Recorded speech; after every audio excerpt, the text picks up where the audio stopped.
چت جی پی تی.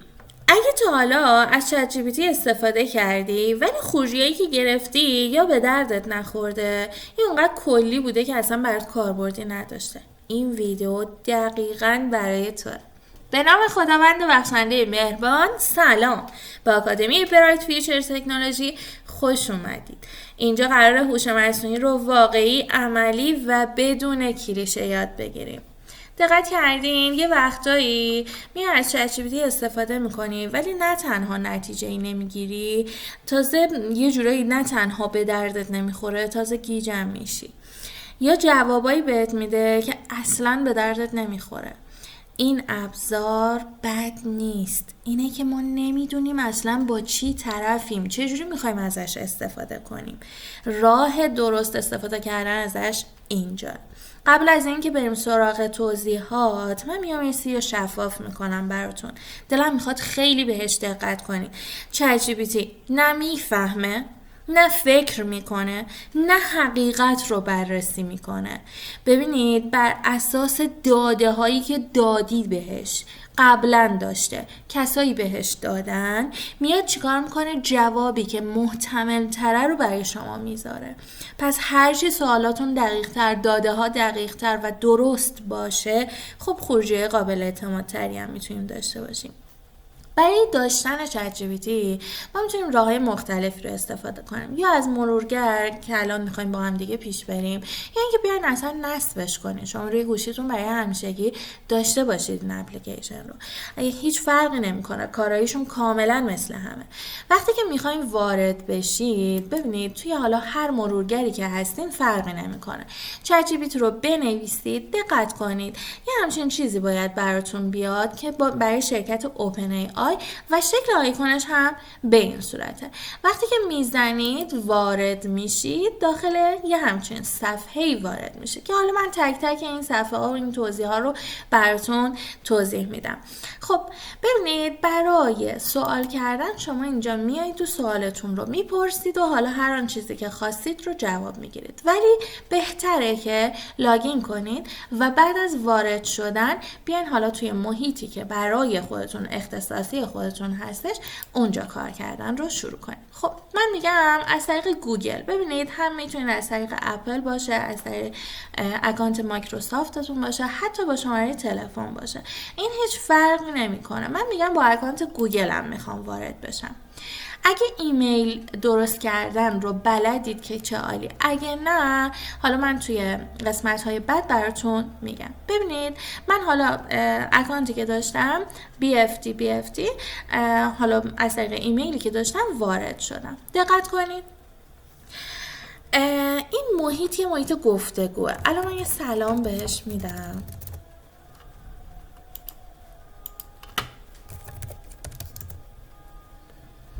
سلام، خوش اومدی، چطور میتونم کمکت کنم؟ خب ما میخوایم اصلا بیایم حالا باهاش یه بررسی بکنیم، ببینیم به چه صورتیه. در عین حال یه صحبتایی رو با هم دیگه میکنیم. یه چیز جالبی که بخوام در رابطه با جوابهایی که به ما میده بگم اینه که شما یک سوال مشترک رو بیاین مثلا توی اکانت خودتون با اکانت دوستتون همون سوال رو بپرسید، مطمئن باشید جوابی که میگیره شاید بیس اصلیش شبیه هم باشه ولی یه کمی تفاوت داره. میدونین چرا؟ اون میاد بر اساس اون تاریخچه‌ای که توی ذهنش، چتایی که با شما داشته، بر اساس اون میاد یه گفتگو رو ترتیب میده. یعنی یه جورایی زمینه‌ای که داره مال اون حافظه‌ایه که داره. برای همینه که میگم این فقط یه ابزاره، فقط داره کمک میکنه بهتون. اون کار اصلی رو کی باید انجام بده؟ خود شما.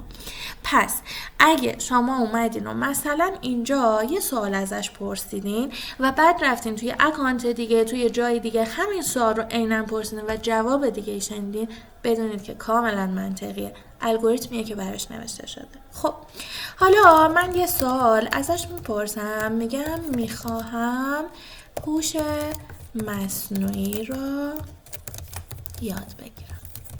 ببینیم الان چه جوابی به هم میده و بعد در رابطش صحبت کنیم. عالیه. یادگیری هوش مصنوعی اینجوری اول مشخص کنیم که هدف چیه. ببینید رفت توی یادگیری ماشین، یادگیری عمیق، پردازش زبان طبیعی، بینایی ماشین، هوش مصنوعی کاربردی.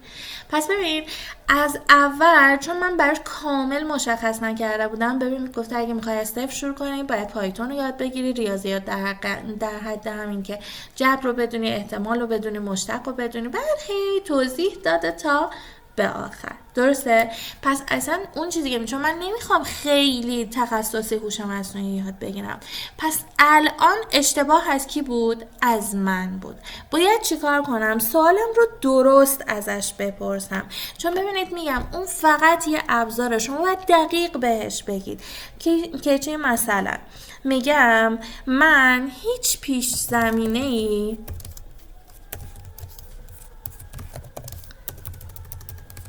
زمینه‌ای در رابطه با هوش مصنوعی ندارم. این اولیش. خب قسمت دومش میام بهش میگم که مثلا چی بگیم؟ این که مثلا روزانه نیم ساعت وقت آزاد دارم. این دومیش. سومیش میگم هدفم از یادگیری فقط کاربردی هاست و نمیخواهم تخصصی هوش مصنوعی رو یاد بگیرم. درست شد؟ از کجا شروع کنم؟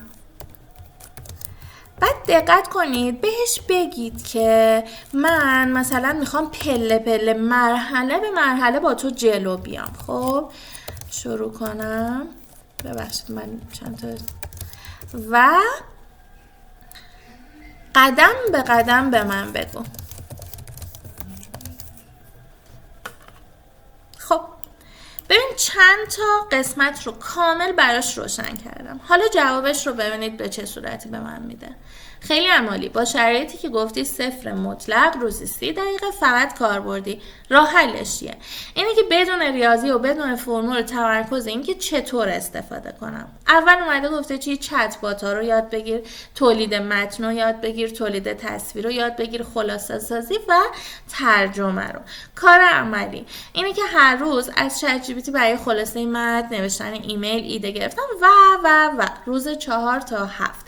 ببینید انقدر قشنگ اومده هفته به هفته برای من برنامه ریزی کرده و مشخص کرده که به چه صورتی میتونم کار کنم. بعد اومده یه جدولم برام کشیده که اول بیا سوال کردن رو، آشنا شدن و خلاصه متن و حالا چیزای دیگه تا به بعد. درسته؟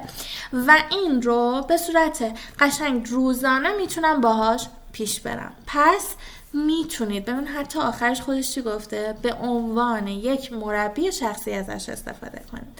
چند تا کلید اینجا هستش، اینا رو میخوام برامدش یه صحبتی بکنیم. ببینید اگه که شما از جوابی که بهتون داده راضی هستید و تایید بزنید براش، سریای بعد میاد بر اساس این تاییدی که شما کردید چیکار میکنه؟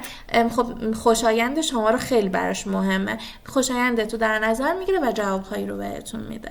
خب یا دیسلایکش کنید، یعنی بگید من اصلا جوابی که دادی موافقش نبودم. یا میتونید اینا شیر کنید، مثلا برای دوستتون، برای کسایی که حالا باهاشون کار میکنید، اگه تیم کاری دارید، اگه تولید محتوایی دارید و حالا چیزایی دیگه. چرا میگید دوباره برای من یه جواب رو بذار، میاد جواب روی تغییراتی میده و برای شما مشخص میکنه. حالا چند تا مورد دیگه هم هستش که مثلا شما میتونید بهش بگید که براتون بخونه، اینو برامون ریپورت کنه و حالا چیزای دیگه و کپی کنی، هر جایی که دوست داشتی پیستش کنی. درسته؟ پس این شد روش سوال کردن صحیح. حالا من شما یه خواهش دارم، اینو به عنوان تمرین انجام بدین. اینکه یه سوال واقعی ازش بپرسین، البته قبلش یه چند ثانیه روش فکر کن، 10 دقیقه 15 ثانیه 10 ثانیه 15 ثانیه روش فکر کنین ببینید واقعا چی میخواین ازش. مثلا میخواین آموزش زبان دیگه ای رو داشته باشید، قشنگ براش مشخص کنید سطح من اینه، میخوام این کتاب رو یاد بگیرم، میخوام مثلا روزانه انقدر وقت بذارم. یه برنامه برای من مشخص کن، تمرین بهم بده و چیزای دیگه. سوال رو جزئی بهش بگید. کم کم با همین سوالهای صحیح میریم توی قسمت پرامپت نویسی. قسمت بعد قراره که ببینیم چطور یه سوال درست رو بدون این فرمولایی که حالا برامون مشخص میکنن داشته باشیم. کیفیت خروجی آینه کیفیت ورودی های ماست. پس اینو در نظر داشته باشیم. انشاءالله جلسه آینده بازتر بهتر با هم دیگه جلو میریم.